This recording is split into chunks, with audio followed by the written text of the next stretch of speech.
Tengo otras dos últimas preguntas para ya finalizar. Trasladándonos de un libro a otro, alguno de sus más recientes es uno de los últimos, o no sé si será el último que usted escribió. Usted lo nombra haciendo una pregunta: ¿por qué se suicida un adolescente? Entonces yo también le devuelvo esa pregunta, ¿no? Para que nos ilustre un poco por qué se puede suicidar un adolescente, sobre todo en la modernidad o en la sociedad actual, y sobre todo si usted ha logrado identificar algún modelo que se parezca en los diferentes casos de los métodos que los jóvenes están utilizando para intentar suicidarse o para, digamos, lograr ese cometido de pasaje al acto en el suicidio. Sí, hay los intentos, digamos, de suicidio que uno ve que son de los adolescentes y de cualquiera, que uno ve que son más decididos y son los que se llevan a cabo, digamos, por ahorcamiento. Y se hacen de manera silenciosa y no y se conducen de tal manera que no se sospeche.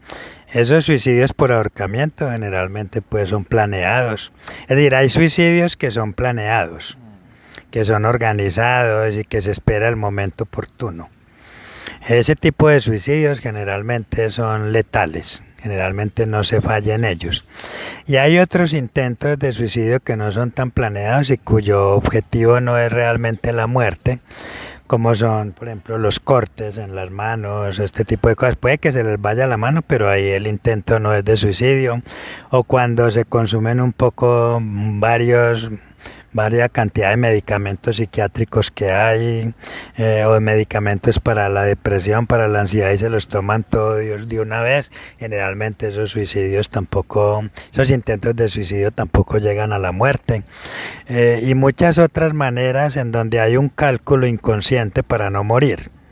Pero siempre ese cálculo puede fallar. Cada que una persona intenta suicidarse y no muere, es porque hubo un cálculo inconsciente para no morir.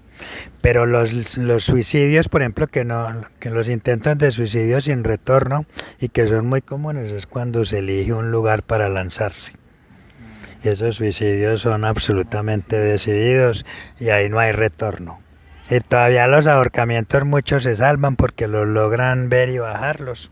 Y tengo pues varios casos de testimonios en ese sentido, tanto de ahorcados y los encuentran ahorcados como de ahorcados que logran bajar antes de que se mueran. Y el ahorcamiento pues sabemos que tiene una particularidad, es que eso produce una excitación y produce una erección. Entonces hoy por ejemplo ya es muy común que los niños jueguen a ahorcarse y llegan hasta un puntico de la respiración, y eso es un juego muy particular que hay en ellos. Entonces, ahora, siempre que un muchacho intenta suicidarse, o cualquiera intenta suicidarse, pero el adolescente tiene que ver con una desorientación fundamental que se introduce en su vida. Las identificaciones entonces cuando caen pueden suceder, familiares caen y las identificaciones sociales y los ideales caen, que empiezan a caer muchas veces antes de los 11 años, 11, 12 años, que hacen unas crisis y si en ese momento se introduce un sentimiento de orfandad grande, un sentimiento de ausencia del otro, de silencio del otro simbólico, de no encontrar apoyo, de no encontrar soporte, entonces hay varias formas de suicidio, por ejemplo, ingresando a bandas delincuenciales para ofrecerse allí para hacer actos bien riesgosos, entonces que los lleve a la muerte, o empezando a delinquir, ya no delinquir independientemente, porque hoy ningún muchacho puede delinquir independientemente, tiene que delinquir articulado a una organización, porque si no lo pueden matar por delinquir sin pedir permiso, sin estar articulada a una organización, o en el mejor de los casos le dan una pela y le dicen que no vuelva a estar robando. Por ejemplo, en el centro, que los dueños de Medellín, los dueños son las bandas, allá ningún muchacho puede delinquir separado de una organización, porque se puede morir. O empiezan los muchachos a buscar la manera de ponerse en riesgo, por ejemplo, entran a las adicciones, que Lacan llama que esto es un suicidio lento. Accidentes en moto, que son accidentes en donde se busca la muerte inconscientemente, ese es otro suicidio. en deportes de alto riesgo, que también de alguna manera es otro modo, búsqueda de un modo de suicidarse. Y eso tiene diversos momentos y diversas circunstancias que en ese momento está viviendo el sujeto.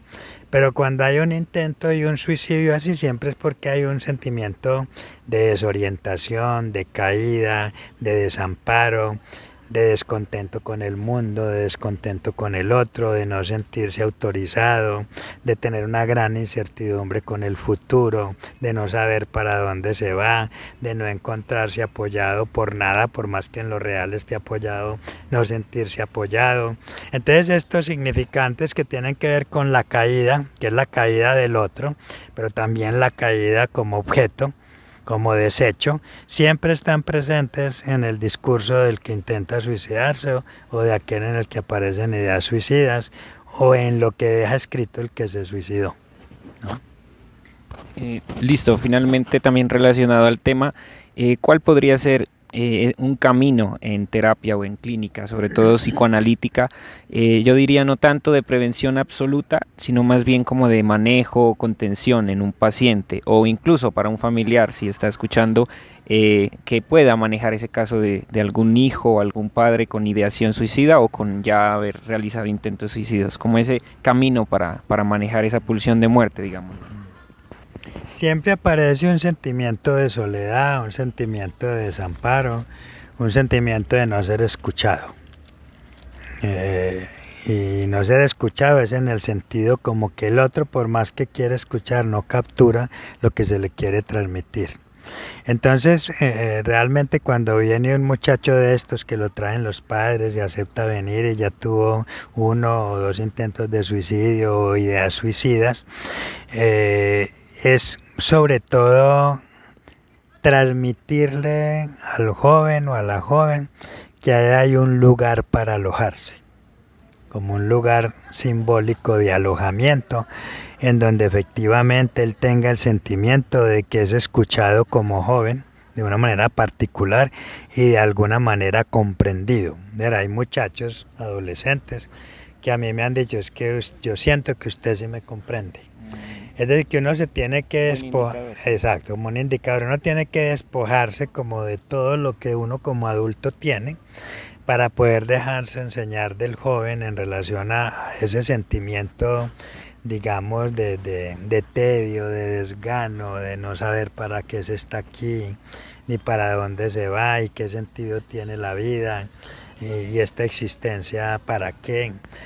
Como para que primero se encuentren que por fin hay donde alojarse, segundo que por fin son escuchados y tercero que de pronto se haga como una transferencia a la palabra y se haga una transferencia al dispositivo y entonces ahí digamos servir como soporte, servir como nombre del Padre, como de todas maneras un lugar en donde hay un apoyo, un salvavidas y que uno vaya preguntando para dejarse enseñar cómo entraron las ideas suicidas, por ejemplo, en su vida. Cuando encontró por primera vez el sentimiento de caída, de no ser comprendido, de no ser oído y todo lo que implica pues en el orden familiar lo que se dice y también mirar de qué estructura se trata. Claro. Porque es más factible el suicidio en la psicosis, pero el suicidio se puede presentar en cualquier estructura, sí. ¿Cierto? Sobre todo en la melancolía es donde más riesgo hay de suicidio. En la histeria hay más tendencia al acting out, que es un acto dirigido a un otro para que reaccione, para que cambie, como un llamado de atención, pero que una sumatoria de acting out puede dar un pasaje al acto.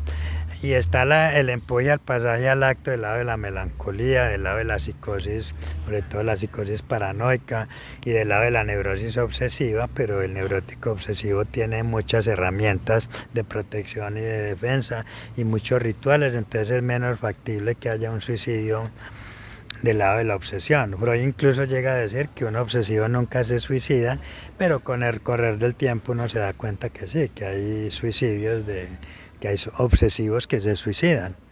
Pero Freud, como en la época de Freud, no. Pues nunca encontró, digamos, esto Freud.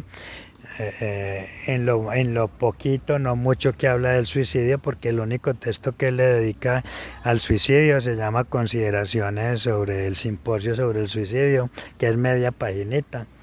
Y el texto que se llama La psicología del colegial, en donde Freud es invitado a hablar de por qué se suicidan los colegiales. Entonces ahí Freud hace unas reflexioncitas muy interesantes sobre eso, que le sirven a uno de orientación, y ya pues si es, digamos, más Lacan quien tiene más referencias al suicidio, a pesar de no tener textos, pero tiene todo lo que tiene que ver con el pasaje al acto en la joven homosexual, en el caso Dora, en donde siempre hay un significante que allí opera, que tiene que ver con una caída del otro, que se lleva a cabo en el suicidio, se pone a operar de manera literal, es caer. Entonces por eso lanzarse por la ventana es una de las formas más comunes de suicidio, porque implica el hecho de caer. Entonces caer es una cosa que generalmente está presente en las ideas suicidas y en los intentos de suicidio, ¿cierto? Listo, profe. Muchas gracias por la participación y por habernos ilustrado pues a todos los espectadores. Y la última es que en una palabra, creo que todos los clínicos tenemos curiosidad, ¿cómo definiría el análisis o método de Miller, ya que usted fue analizante directo? En unas 2 palabras o en una pequeña frase, ya para terminar. Es que esta curiosidad no me podía quedar. No, él fundamentalmente, como le interesa formar analistas, entonces fundamentalmente la pregunta es cómo llegó a París. Entonces cuando yo le dije que yo escribí, lo que hice yo fue que yo escribí 2 libros, uno colectivo con otros 2 compañeros y un libro solo, que en la época pues cuando no era la época de los computadores, entonces había alguien que tenía una máquina de escribir y que imprimía cosas. Entonces él, cuando yo escribí una cosa sobre el cuerpo y el dolor, entonces él me dijo que él, de regalo para mi viaje, él iba a hacer una impresión de ese libro con su máquina de escribir, y que él no me cobraba nada por eso, sino que era un regalo que él me iba a dar como contribución a mi viaje. Entonces él me hizo un tiraje así sencillito. Yo tenía una novia y ella me hizo, que le gustaba el arte, me hizo la ilustración, ¿cierto? Y este hombre me hizo un tiraje de 1000 libros, de esos libritos, y yo en la universidad los vendí a 1000 pesos. Entonces prácticamente yo vendí todos esos libros en un momentico y me conseguí 1 millón de pesos. Y más del otro libro me dieron una que nos los publicó un señor que es psicoanalista, que se llama Juan Guillermo Uribe, ya está entrado en años, que era un señor rico en la época. Entonces él nos publicó ese libro y él nos dio a cada uno una cierta cantidad de libros y yo los vendí. Más me sirvió a mí para que también tuviera el dinero que hay que tener de fondo para irse para la universidad. Y otro amigo entonces me prestó además un dinero, y otro amigo me prestó el dinero del pasaje. Y cuando le dije a Miller cómo llegué, la pregunta que él me hizo, que me pareció muy particular y que no se me olvida, es si yo tenía alguna objeción para analizarme con él. Entonces fue muy interesante la manera como me preguntó. Y como yo era freudiano y él dictaba el seminario en París en ese momento de la orientación lacaniana, un día me dijo, por ahí a la 4ª sesión, me va, usted es freudiano, pero si quiere lo invito a mi seminario. Es decir, él me invitó a su seminario. Entonces yo empecé a ir porque uno después entraba al seminario de él, pero cuando ya estaba en la universidad. El seminario de él hacía parte del pensum, pero era un seminario que él dictaba por fuera.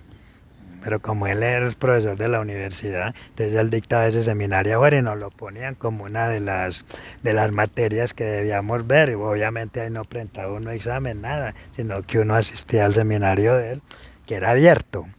Era un seminario en donde asistían 1000 personas, 1500 personas cada semana, como hacía Lacan, porque él entró a sustituir a Lacan en sus seminarios. Pero a donde Miller a mí me mandó Eric Laurent. porque había un amigo que se analizaba con Eric Lorán, entonces obviamente yo fui donde él. Y entonces él me dijo, bueno, como ustedes vienen de la misma ciudad y nos ven potencial, yo no quiero que se analicen con la misma persona, vaya donde Miller. Y me mandó donde Miller, no a cualquiera, sino donde Miller. Entonces por eso llegué yo donde Miller, digamos que yo no sé si fue el primer colombiano que él recibió, tal vez sí, que recibió en análisis. Entonces ahí empezó pues ya realmente mi formación como analista, más allá de lo teórico, porque toda la parte teórica y todo el saber que yo tenía, eso me servía era como defensa y como una manera de no analizarme. Es decir, eso yo lo usé más bien como una forma de no analizarme. Entonces ahí ya tuve que romper, digamos, con esa formación académica que yo tenía, que más bien era un síntoma, que no me dejaba. Entonces, todo un trabajo en ese sentido para volver eso un síntoma. Bueno, profe, muchas gracias por compartirnos la experiencia, por usar la palabra y nada, agradecerle pues por lo que significa y por toda la pedagogía que nos transmite. Y a ustedes pues ya nos vemos en una próxima entrevista y hasta la próxima. Gracias, profe. Se alargó un poquito. Sí. Mejor, pero... Y ahí usted recorta y ya... No, yo lo subo.